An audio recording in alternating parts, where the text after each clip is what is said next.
question. How many of you have had experiences either in your own tradition or with people you're close to or people you know in your own communities or whatever, who grew up being told that theirs is the right way and the only way, that the revelation from God or from the divine source or from whatever you call that, presence and energy, that you got it.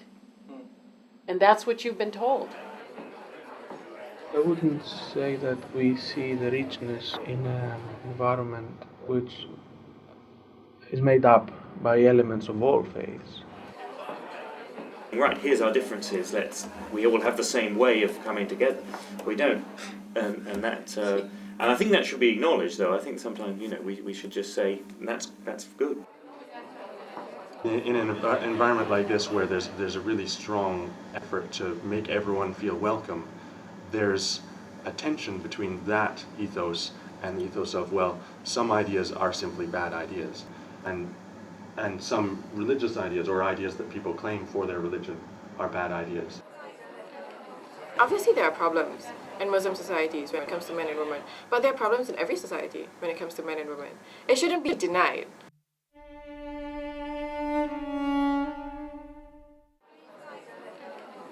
What principles you choose to adhere by, and what is it that you can contribute to society? What effect will you have on your community? Are you the kind of person who's going to help the needy person? There's a risk sometimes, I feel, of almost like inventing another kind of religious tradition or spiritual tradition that is almost like a kind of, a kind of quasi-New Age spirituality. Big conversations are terrific, but some of my greatest moments of ministry have been in the private moment with an individual who's been broken that day and has come to the door. Environments where I feel preached at, I find quite threatening, quite difficult.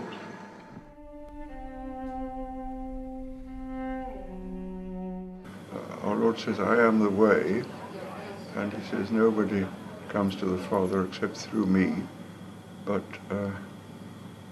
it's possible for those who are not Christian to be coming in some way through Christ.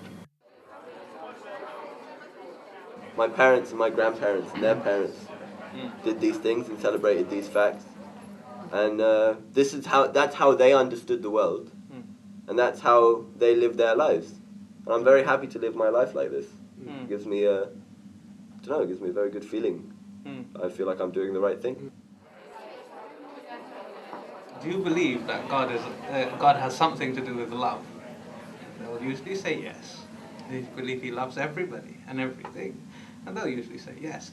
So I would ask them, if you're the chosen set of people, why would He condemn roughly 5 billion other people to hell? While I might look the same as everybody else, there's still a part of my life that's very different, and I came to this place where I could just suddenly say, I'm Tom, these are the things I like to do, this is what I do, and this is why, and this is who I am, If you don't like that, I don't mind, because there's thousands of other people here who, I can get on with.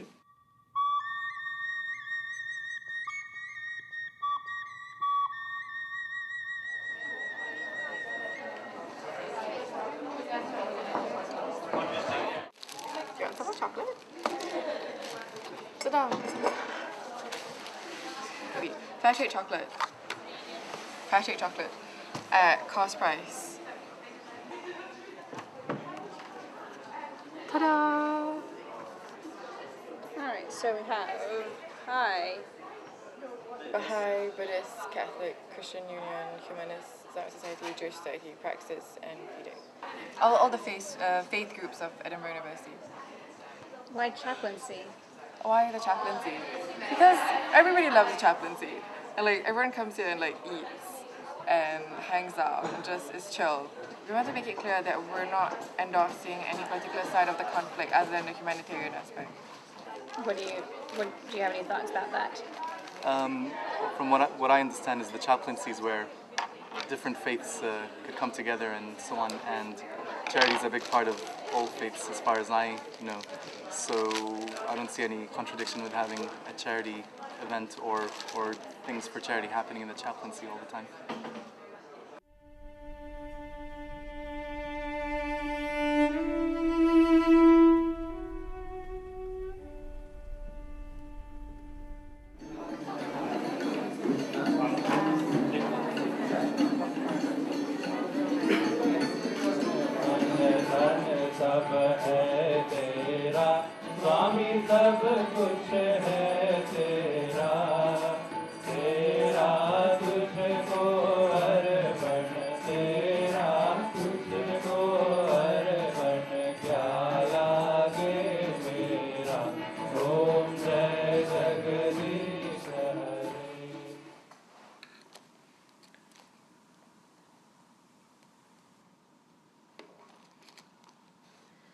Sag mal an, du Bruder meiner, wo ist gret der Seder deiner?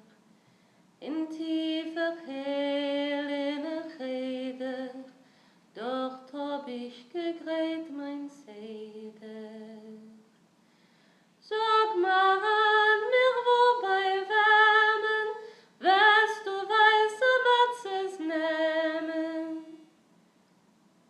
In der Hell auf Gottes Paraden hat mein Weib dem Tag geknoten. The sun and the moon were there in the sky, and the moon got really cross with the sun and said, the sun gets all the attention and shines bright and blah, and I'm sick of it, I'm absolutely sick of it. And God said, well, if you're going to be like that, you can just be a little moon that goes around the earth and not even one that goes around the sun.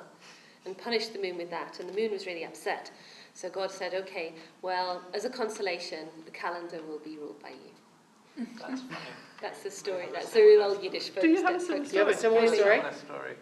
But it's kind of a little more protracted.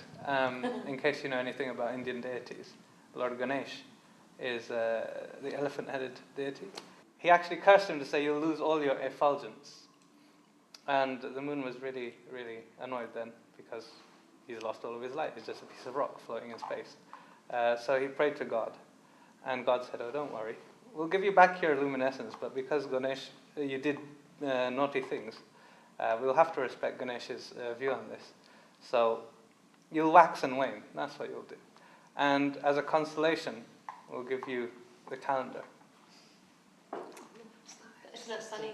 Yeah. You see, I love the things that are in common between cultures and between religions, because somehow you get to the root of humanity when you get those things where everything overlaps.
Non-Christian chaplaincy is maybe generation one, Yes. where they're now included where they weren't included. Yes. And that's all work generically. no.